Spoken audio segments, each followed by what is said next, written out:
Man, I don't know how to feel about this damn Days Gone remaster. I want to see more Days Gone so bad. I love that first game. I think it's so just underappreciated, slept on.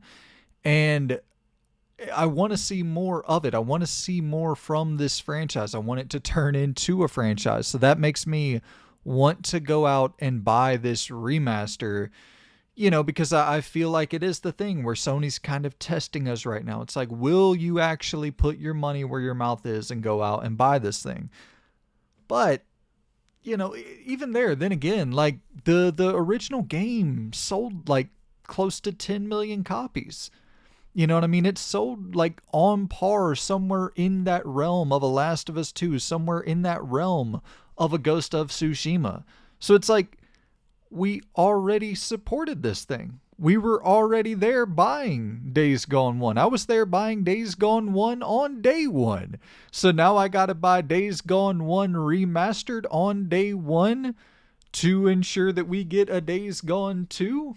And, the dude, John Garvin, the dude who wrote the entirety of Days Gone 1, the dude who wrote pretty much the entire Siphon Filter, all of the games, all of the lore, all of the story in those Siphon Filter games come from John Garvin. All of the story in Days Gone 1 comes from John Garvin, who is no longer with Sony Bend.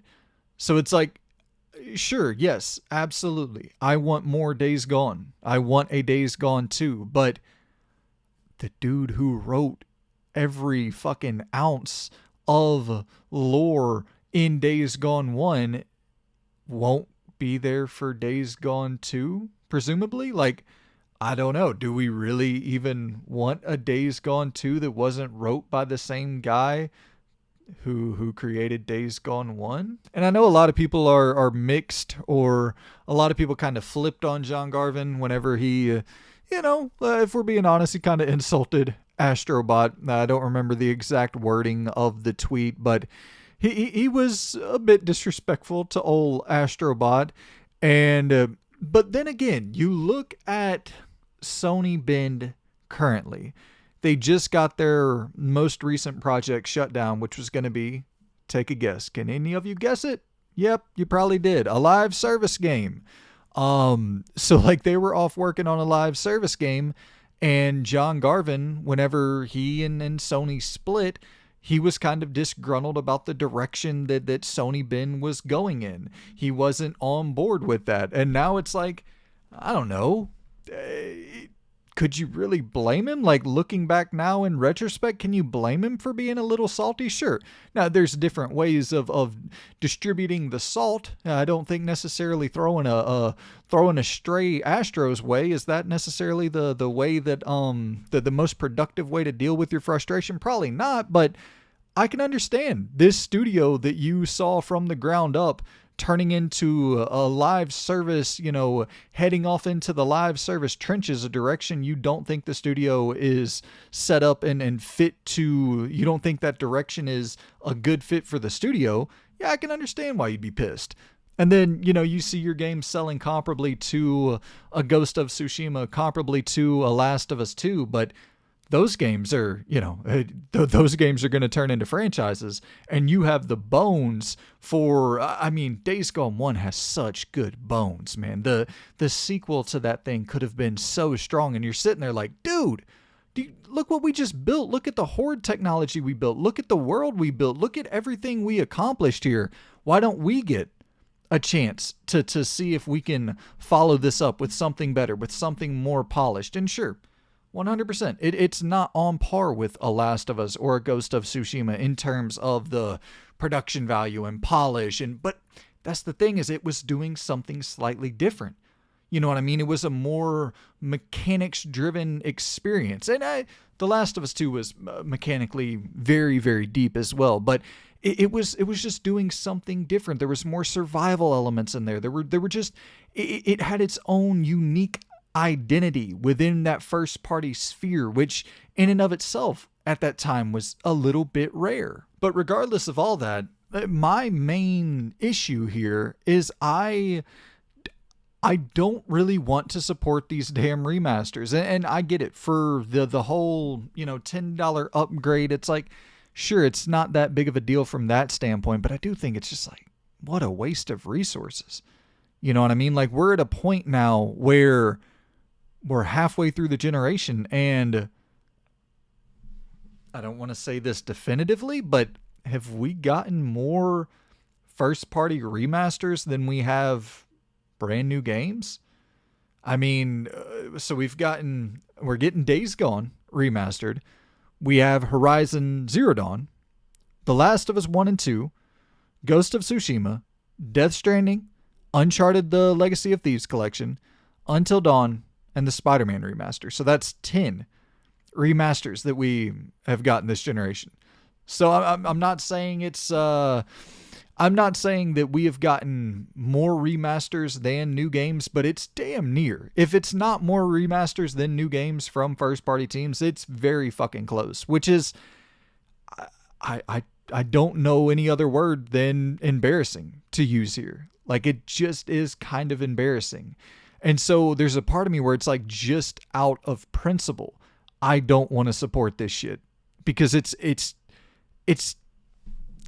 I can't think of another word other than embarrassing. But then I start thinking, and this is where I'm coming to you guys for advice here, because my brain is like at odds with itself here, where I'm like, what about, back in the day, I remember, that PS2 generation, I remember seeing those greatest hits editions of games, with the red art at the top where it would say greatest hits across the top of the box art. And, Grand Theft Auto San Andreas would come out in 2004. And then in 2005 or whatever, you would have the greatest hits version. Then again, those would typically be sold for like $20. And which, now you have the situation where you can upgrade for $10. And even with Days Gone Remastered, I think it's only being sold at like $49.99. So are we just in that greatest hits era? Are the remasters of today the greatest hits of yesterday, where you polish it up a little bit and turn around, flip that thing pretty quickly for not necessarily saying a straight up cash grab, but just some extra cash to flow in that is a little bit easier to create than something that is brand new. And so it's like, I don't know. I'm a little bit torn. So it's like, I don't know, man. I really am torn. Are we just in the greatest hits? Are the remasters just the same thing as the greatest hits back in the day? And am I complaining for no reason? I really don't know. And I don't think overall I would be bitching as bad if the first party output was better, or if the first party output wasn't as light in the ass as it has been this generation. I don't think people would really be complaining as much about the remasters. And if the first party mismanagement hadn't occurred this generation, with like all the ridiculous live service games and the extremely talented studios you were putting on the live service mill, like, I don't think there would really be this backlash to the remasters. And I don't know, I haven't even really seen a significant amount of backlash to the remasters. I think I'm more annoyed by it than most people. I find it, just from an optical standpoint, we talk about this all the time on the channel, the optical battle. And I just think from an optic standpoint, if you were to stack your new game releases up against your remastered releases, and they are at a similar clip, like if it's, let's say, 10 remasters to 13, 14 new first party games that have released this year, it's like, or released this generation, it's like, optically, that kind of fucking sucks. That doesn't look good on paper. See, I don't know, man. What are y'all gonna do? That's really what I'm the most curious about. I'm assuming some Days Gone fans will click on this video. Are y'all gonna end up picking up the Days Gone remaster to show that there's still support out there for this IP, to show that we want more, we want a sequel from Days Gone? Do y'all want a sequel to Days Gone with John Garvin not being there to write the follow-up game? I'm really curious to how y'all feel about this whole situation. Days Gone is a tough one for me because, like, Until Dawn, I didn't support that one, and I feel very similarly about Until Dawn as I do with Days Gone. And now I'm like debating that as well. It's like, shit, should I have bought Until Dawn to make sure that we get an Until Dawn 2? And you can go a million different directions with this. I don't feel like Until Dawn and Days Gone are the exact same story as like The Last of Us and Horizon and all of that, because like we know we're getting more from those franchises. I don't feel any impetus whatsoever to go out and support those games. I'll grab them when they go on sale. Sure, I'll pick them up, or when they go to the PlayStation Plus collection or whatever. Yeah, I'll play them there. But I don't have any real desire to go sign up day one to grab those games. Whereas with these, I feel like there is kind of that, with Until Dawn and Days Gone, it does feel like there's kind of that, I don't know, extra bit of pressure where it's like, if we want to see more from these franchises, or if we want to turn these things into franchises, are we kind of like obligated? I mean, obligated definitely isn't the right word, but is there more pressure to go out and support an Until Dawn or a Days Gone? Because if we don't support it, will we not, will these things just be thrown to the wayside? Like I think that probably will be the case. And I mean, we know like things don't get remastered for no reason typically. You know what I mean? Like we didn't get the Saints Row remaster for no reason. We got the Saints Row remaster to see if there was enough of a groundswell for us to end up getting a new Saints Row game, which we did. That was horrible. But regardless, the Saints Row 3 remaster did well. And then we end up getting the Saints Row reboot. The Onimusha, getting remastered. I'm assuming that did well enough for us to get a new Onimusha game with Way of the Sword. And, we could go on and on. Like, these remasters are typically testing the water. And if they do well, then, hey, the company actually ends up thinking about creating a new game in the franchise. So, yeah. I don't know, man. I'm not sure exactly what move I'm going to make with the Days Gone remaster. And it's like the thing where I would want to buy it physically.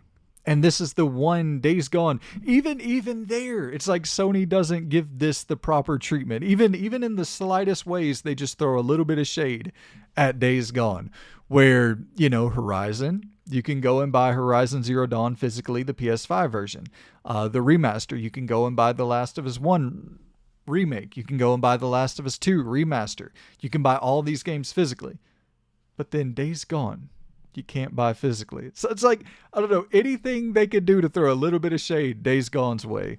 But maybe it's just a thing. I pop in my damn PlayStation 4 disc and get the $10 upgrade, and then maybe this whole thing is kind of irrelevant because you can just buy it for fucking $10 with the upgrade. But even then, I don't really know, because it's like, you can see the executive suites. They're sitting there doing the number crunching, and it's like, well, our market capita here, we only sold X amount of $49.99 copies, and the majority of people just upgraded to the $10 variation. So that means the only market that we really have for Days Gone is the people who were already bought into the universe. We're not able to really grow it. So do we believe there's enough of a demand for a Days Gone 2? Like, all of this bullshit corporate, like, you could already see all of that taking place in those damn boardrooms. But so yeah, man, let me know in the comments, are y'all gonna end up picking up that Days Gone remaster? I'm really split. I really don't know.